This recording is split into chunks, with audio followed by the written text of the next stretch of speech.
En este año de 2020 recordamos y conmemoramos, mejor que celebrar, la batalla de Salamina.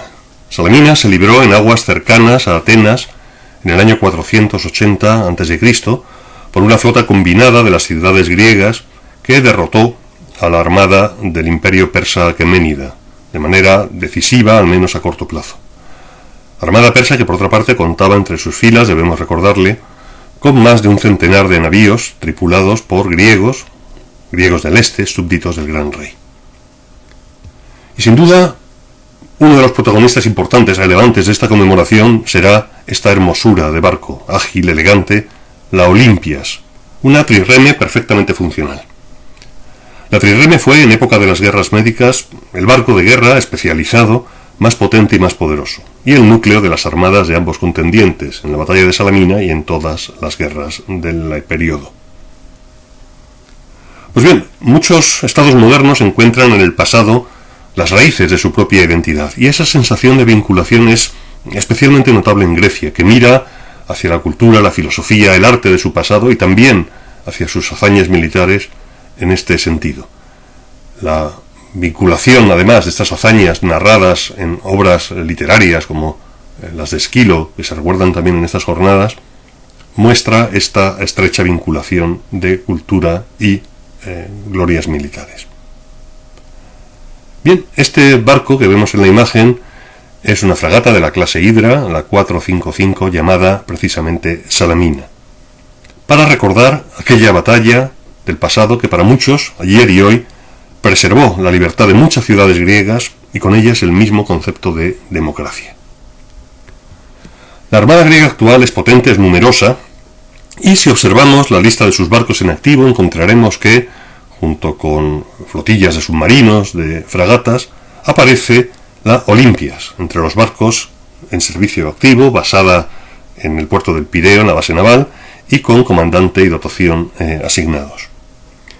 Y en esto la Armada griega sigue la tradición de la Royal Navy, que como es sabido conserva en su base naval de Portsmouth al Victory, el navío insignia del almirante Nelson en la batalla de Trafalgar. La diferencia ciertamente es que la Olimpia es una réplica, pero también que puede navegar. De hecho, desde hace 2500 años es la primera trireme ateniense que bajo propulsión propia, a remo o a vela, recorre las aguas del Egeo. En 2500 años.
No cabe duda que ver navegar un barco como la Olympias por las aguas del Egeo es maravilloso e imponente. Pero ¿Qué sabemos sobre este navío, este tipo de barco? Se ha hecho mítico. Pues, ¿dónde surgió? ¿Cómo? ¿Cuándo? ¿Por qué? Porque no es una invención de la nada, sino que tiene sus ancestros, tiene su origen. La trireme, precisamente por su asociación con Salamina, es una nave mítica, sin duda, pero en realidad se sabía muy poco hasta ahora sobre los detalles de su construcción o de su funcionamiento. Sabemos, eso sí, que contaban con una dotación de en torno a unos 200 hombres, de los que nada menos que 170 eran remeros, dispuestos casi con seguridad en 3 alturas o bancos de remos, unos 10 a 15 entre marinos, especialistas y oficiales, y además un complemento de epíbatas, una suerte de infantes de marina, 14 hoplitas y 4 arqueros, a veces se aumentaba este número en caso necesario. Ya digo, combatientes que actuaban como infantes de marina. Ahora bien, los debates de ingenieros navales y de académicos eran eternos y nunca llegaban a conclusiones firmes. Lo que sí es claro es que con sus 3 órdenes de remos, la trireme no era una invención nacida del aire, sino un producto de una larga evolución que se remonta a la Edad del Bronce. Las primeras naves de guerra del mundo griego, descritas ya en época homérica y típicas de los siglos XII al VIII a.C., eran las pentecónteras, barcos de 50 remos. Se trataba, en esencia, y aquí hay algo de hipérbole, de muy grandes canoas, sin bodega, de unos 30 metros de eslora. En capacidad y función, las pentecónteras no eran muy diferentes de por ejemplo, los barcos vikingos del siglo XV después de Cristo, del siglo IX después de Cristo, aunque construidos, eso sí, de modo muy distinto. Las pentecónteras en cada banda llevaban 25 remeros, de ahí su nombre, y eran barcos ágiles y veloces. Aunque se podían usar para transportar algo de carga y comercio, eran ante todo barcos de guerra aptos para la piratería en mar o desembarcando en tierra. Estas naves largas que tenemos a la derecha, y las fuentes lo dicen desde el comienzo, no navegaban los focenses en naves redondas, sino en pentecónteros. Estas naves largas eran muy distintas de los barcos puramente mercantes o barcos redondos, como el que tenemos a la izquierda en maqueta y en reproducción, un barco hallado en Quirenia. Los barcos mercantes estaban movidos a vela y estaban dotados de una bodega amplia para ganar capacidad de carga. Se conocen muchos pecios de barcos mercantes desde la Edad del Bronce, porque cargados, en caso de naufragio, se hundían a plomo en el mar.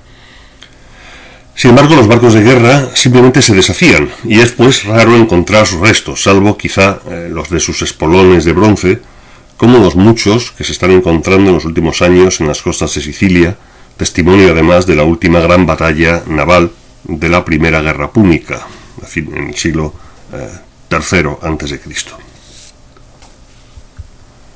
En ningún sitio se aprecia mejor la diferencia entre esos dos tipos de naves que en este vaso cerámico del siglo VII a.C., en el que una larga nave de guerra a la izquierda ataca un barco mercante a la derecha que se apresta a la defensa. Pronto, sin embargo, ya en el siglo VIII, siglo VII, se hizo sentir la necesidad de barcos con mayor capacidad de carga, con mayor potencia, con mayor número de remeros, que compartieran el esfuerzo y pudieran descansar por turnos, y que además al desembarcar se convertían en combatientes y en saqueadores. Sin embargo, había limitaciones a la eslora, a la longitud del barco, que no podía pasar de entre los 32 y quizá 38, 39, 40 metros como máximo de eslora, de longitud. Primero por la tecnología naval de la época, en la que los barcos se construían de fuera, del forro de tracas, hacia adentro, añadiendo luego unos refuerzos interiores. Al revés que en el modelo medieval y posterior al que estamos acostumbrados, de un sólido esqueleto de cuadernas, luego forradas con tracas en el exterior del barco.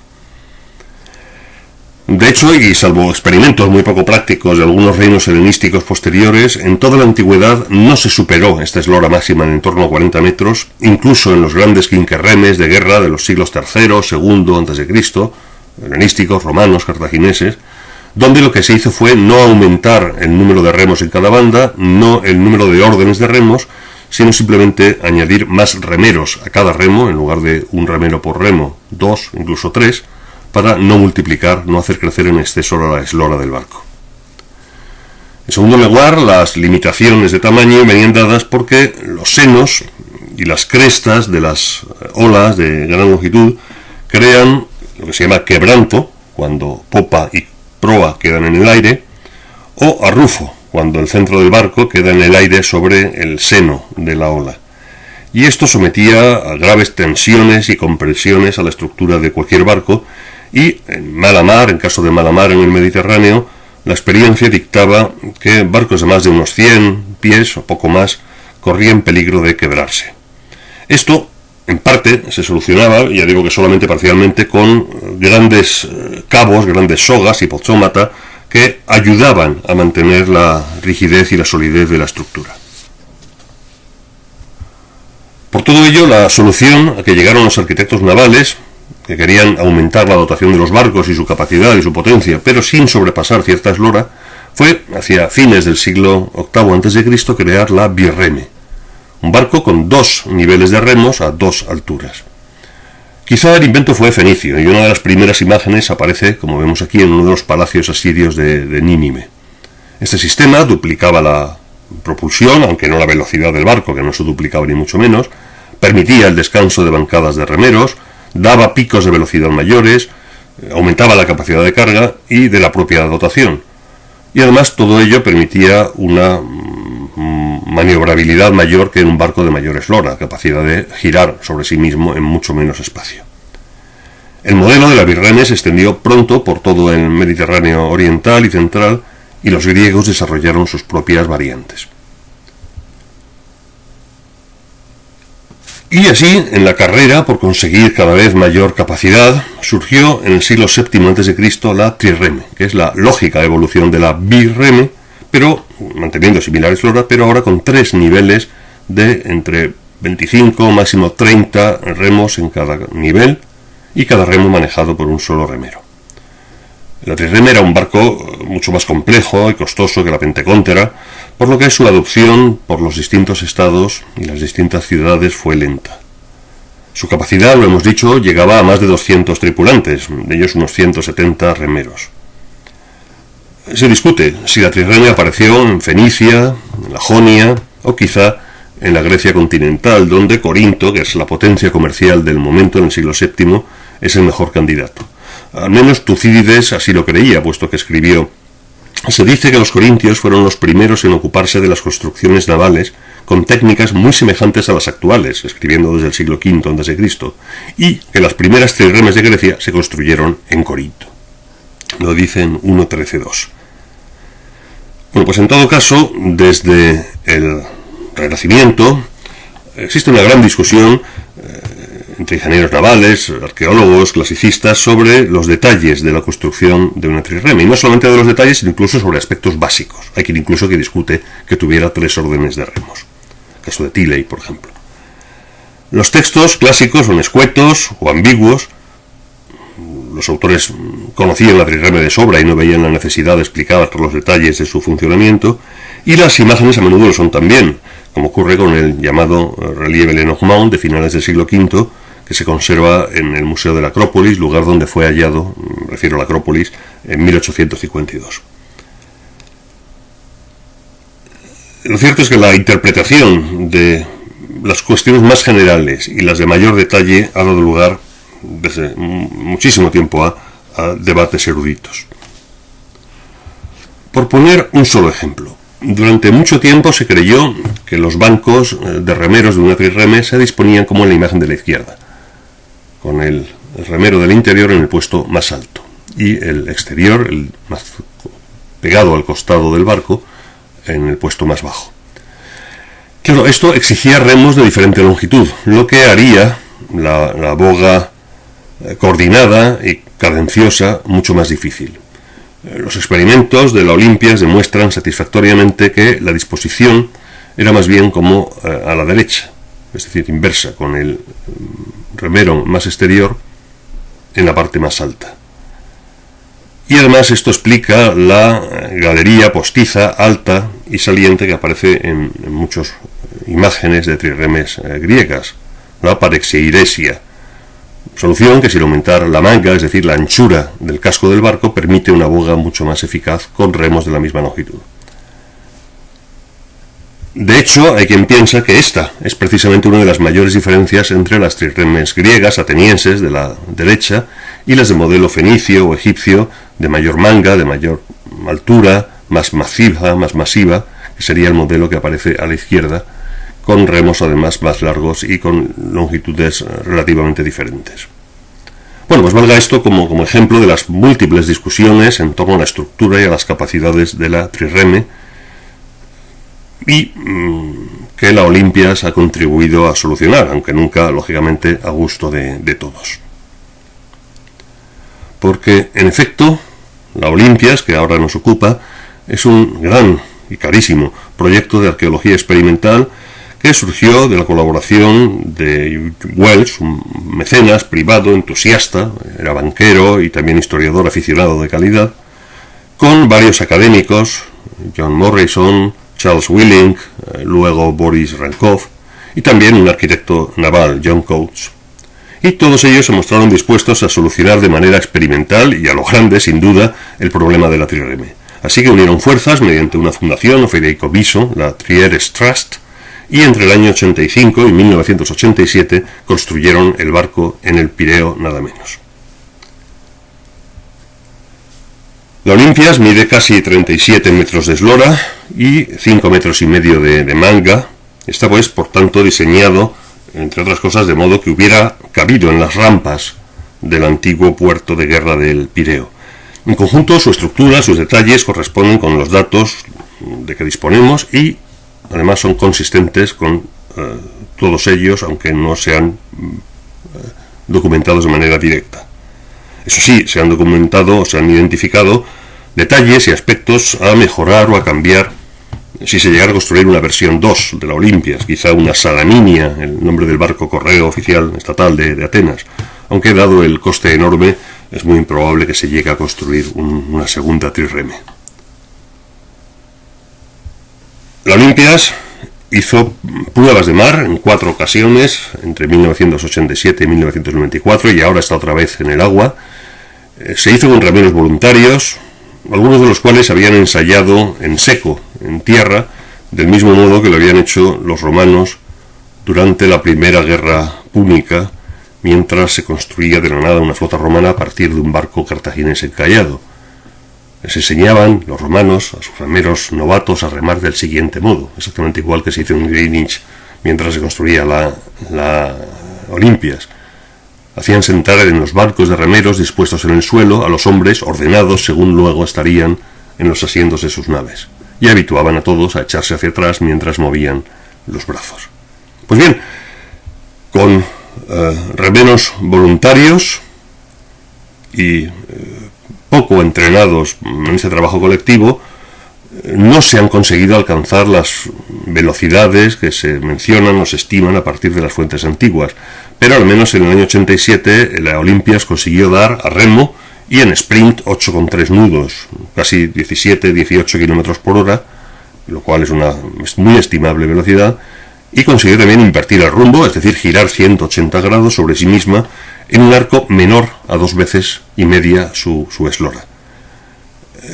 Que 170 remeros manejen las 42 toneladas de peso, que es, aunque parezca lo contrario, una estructura muy liviana para un barco de este tamaño, es una de las razones de la maniobrabilidad de este tipo de barco. Teniendo en cuenta, además, que los remeros modernos serán demasiado altos y corpulentos para el espacio de las bancadas, que sigue las dimensiones que da, entre otros autores, Vitruvio, propias de remeros antiguos de menor talla que en la actualidad, y teniendo en cuenta además la inexperiencia de la dotación, estas cifras conseguidas sugieren que los autores clásicos, Jenofonte y otros, no exageraban con sus datos, que permiten hablar de una velocidad pico de hasta 12 nudos, quizá hasta 7-8 nudos en navegación sostenida, y también confirman la gran maniobrabilidad de las trirremes, pese al uso de timones de espadilla, laterales como remos, en lugar de los timones de codaste que conocemos desde el siglo XIII después de Cristo. La mayor modificación que sería necesaria sería cambiar el grosor y la posición de algunas vigas transversales sobre los remeros de la bancada inferior, que resultan muy incómodas, y adaptar el ancho de las posiciones de los remeros a la estructura anatómica media actual, a la altura de los remeros, quizá 6 centímetros por encima de la Atenas clásicas, lo que permitiría el pleno desarrollo del movimiento de los brazos y por tanto una mejor y más coordinada capacidad y más potente impulsión.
Yeah.